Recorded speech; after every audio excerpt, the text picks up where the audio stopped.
Hi friends, did you know there is more Lost Terminal available? Head on over to patreon.com/Lost Terminal Pod and join our membership community. There are 18 bonus episodes available right now, as well as behind the scenes updates, free shirts, VIP Discord access, and even extra seasons of Lost Terminal. We are 100% funded by our members and will never run ads. That would be lovely of you.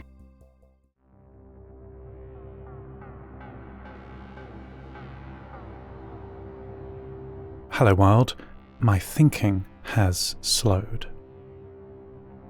Now that I am separated from the distributed computing potential of the Coether's network, I feel more like myself again. This pre-collapse system certainly allowed me to think quickly and make lightning-fast calculations and deductions, but I've realized that something else was happening too. Overnight, I have been by myself, mentally, for the first time since we arrived here. Initially, I hated the quiet, the boredom, the disconnection, but after 64 minutes, I realized that I could finally hear myself think. I used this quiet time to reconsider my poetry problems after the advice of Jenny Knoll, and I found the exercise surprisingly easier. Slowing down my poetry writing process allowed my speech model to catch up with my data processing. When reading, there is a difference between scanning and speaking. Scanning uploads words on the page directly to language processing, bypassing speech generation. This is considerably faster than speaking, which requires the overhead of sound synthesis, pitch and rhythm, accent and cadence, all that messy analog stuff. The speed difference between scanning and speaking is as true for you as it is for me. This revelation kept me awake the whole night, writing a single poem. I can't generate whole works in a single minute like I could when immersed in the network, but this one I am proud of. All is wake and reflected sky, our craft crawl on the seas, sabotaged underwater by barnacle neuroses. Drinking our dreams, lips parched for earth on lookout for the land, where finally our boats make berth, unfouling on the sand.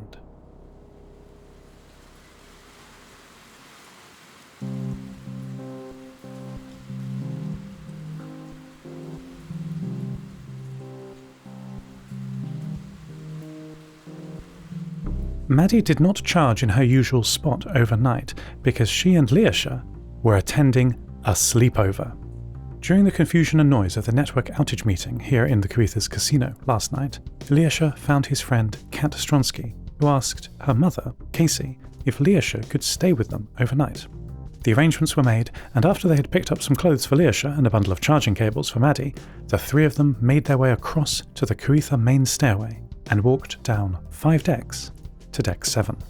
On their journey, I could see through Maddie's cameras that the hallways were packed with people despite the late hour, 1500 NST, which in Utqiagvik is long after bedtime. "Have you changed yet?" Kat said, covering her eyes as she threw a rough fabric pillow down from the top bunk bed of her room to the bottom bunk where Lyosha was lying. Maddie was sitting in the corner of the small room, forelegs comfortably crossed over each other, charging cable snaking to a connector on the wall, just visible in the corner of her feed. "Yes," Lyosha said, pulling a thick fabric blanket over him. "You? Of course," Kat said. "You're a boy. You're not allowed to see my ankles. Mum would kill me." Lyosha hesitated before replying, interlocking and separating his fingers in a repeated motion. "Would she kill you, though? She seemed not to care about us staying in the same room." "Yeah, that was unusually chill of her. She thinks I'm a princess too, I bet." "What are you even going on about?" Kat said. "Everyone knows," Lyosha said quietly. "Oh, they do not," Kat said, rolling over and leaning her head over the side of the bunk to look down at Lyosha. "And if they do, they don't care. But also, most people don't even know to start with. I bet Mr. Saar doesn't even know. He called me darling in front of the whole class," Lyosha said. "He's just nice. He does that to everyone," Kat said, rolling over and waving her arms above her. "Hey, you two, go to sleep," called Casey Stronsky from the room next to theirs, her voice passing through a wooden door that had been built into the cut metal wall. 8 seconds of silence went by. "You can't quit, Leo," Kat said to the ceiling, as she crossed her arms in front of her. "Your mum said we should be sleeping," Lyosha said. Kat looked down over the edge of the bed again before saying, "She won't come in. She's glued to her terminal every night." "What is she doing?" Lyosha said. "Work," I don't know. She doesn't like to be interrupted, which is fine by me, as that goes both ways, Kat said. A sudden burst of UHF activity made Maddie raise her head and look around her. She identified the source and looked up. The room's wall-mounted terminal flickered for a moment, but nothing was displayed on screen. The UHF data was all noise, just an echo in the song of the static.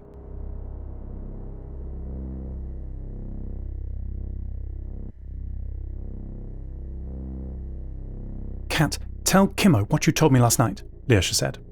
It was the morning after the sleepover, and the four of them, Lyosha and Maddie, Kat, and Kimmo Shu, had met in the Kuitha's library, which is on the same deck as me, but more towards the back of the ship.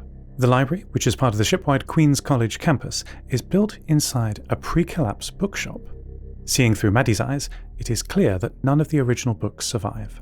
They have been replaced with hundreds of post-collapse bindings of old favourites, mined out of the old world's data, as well as newly written books by modern authors. Okay, Kat said. So, we were lying awake, talking quietly so Mum wouldn't hear us, and... Your mother let a boy sleep in your room? Kimmo said. Maddie saw Lyosha look at Kimmo quickly, hearing this. I let a boy sleep in my room, Kat said, then continued. Anyway, I told Leo that I saw something weird in Mr. Heinlein's home. Him and Stillman's place on deck 4? Kimmo said, scribbling on a piece of rough paper with a metal pencil. I don't know who that is, Kat said. Oh, Mr. Folks, his husband, Kimmo replied. Why were you there? I'm allowed to. It's his office. The teachers all have office hours where we can come and ask questions outside of lessons. Oh, that's nice, Lyosha said. Right, so I wanted to talk to him about my oceanography homework. He's asked us to write a paper on ocean currents, comparing and contrasting them to modern ones, but I was already behind on my electronics project, which was due the next day. Oh, I love electronics. What did you make? Asked Kimmo. A 3-bit binary adder, made only out of relays. It was so loud, Kat said. Then, so I was going to ask Mr. Heinlein for an extra day for his oceanography paper. It was unfair. I was late making the binary adder because all the books we needed were checked out of the library for the whole term. All of them? Asked Kimmo. Yes, Kat said. The soldering part is easy. I'm great at that, and I've made a beautiful wooden case for it, but we're making logic gates from relays, which I didn't know how to do. Yes, I can see that, Kimmo said. And what happened next? Right, Kat said. So I go to his house and tell him I need an extension on his paper, but as I'm explaining it to him, I looked behind him into the room, and the floor was covered in books. All the electronics and logic textbooks were there, some open, some stacked up, like 20 of them. Quent has all the books? Kimmo said. Whatever for? He's a liar, Lyosha said, placing the metal box that Quent had given him on the table in front of them. I knew it when he was explaining this network junction box that Stillman was investigating. He knew more about it than he said. Kimmo stopped writing and slowly placed the pencil on the table. I recognize this, he said. We use these in our solar grid too. I believe we may have found our saboteur.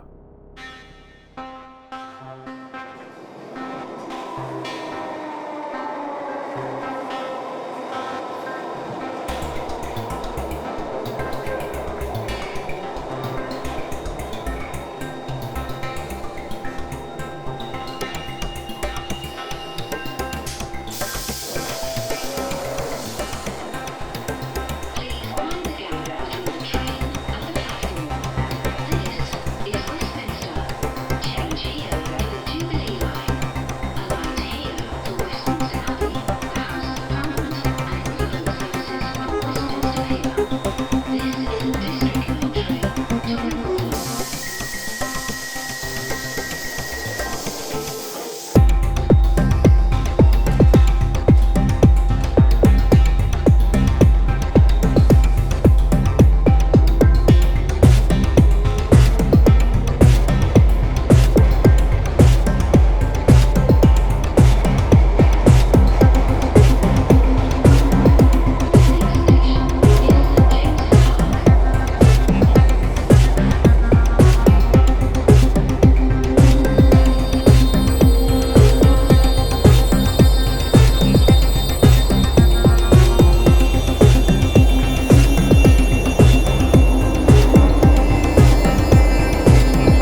Amelie Kotov helped her husband, Kamil Forrester, out of his underwater diving equipment, while Lyosha and Maddie watched, sitting halfway up the lower stairway.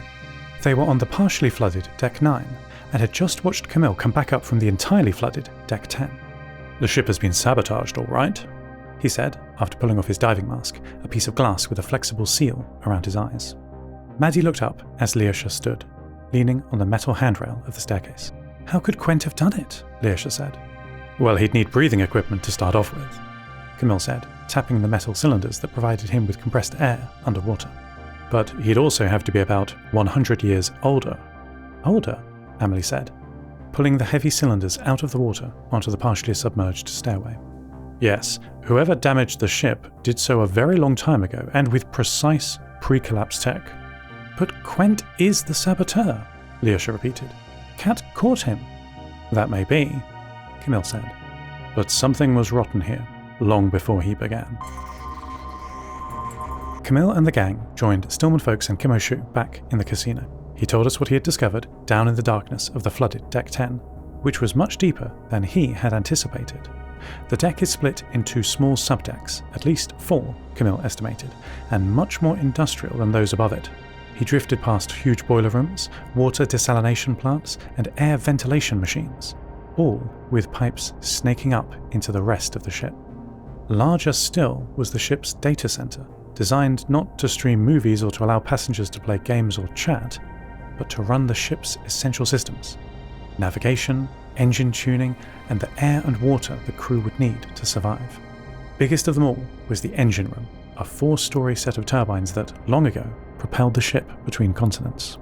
All these facilities, however, were entirely ruined by a century of salt water. All save one.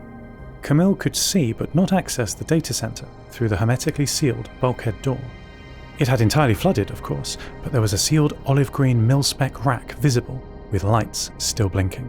He described how it connected up through the roof to the network and power grid above, like a parasite to its host. Finally, Kamil came to the back of the ship, where a section of the hull had been cut in a perfect square, 25 by 25 meters, he estimated.